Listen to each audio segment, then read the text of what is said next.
In this video, I'm going to show you how you can easily turn off AirPlay on your iPhone.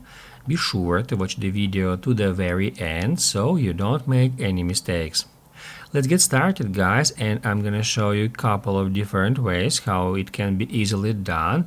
And the first way is just swipe down from the top right corner of the screen.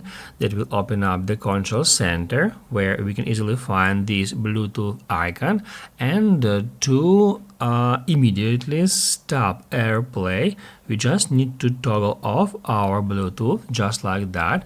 It says here, I'm gonna show you one more time.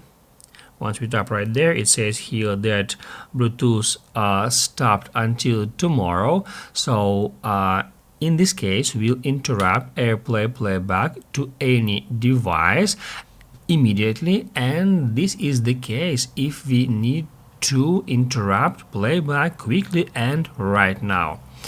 However, if you want to completely disable AirPlay so that you can't use it at all on your device, then you need to head over to Settings.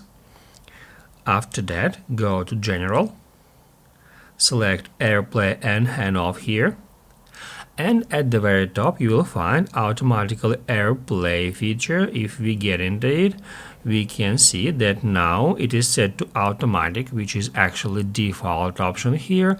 However, to completely turn off AirPlay, we can choose Never here, and also we can choose Ask, and in this case it will ask you any time before activating AirPlay on your device. If this video was helpful for you, don't forget to hit the like button.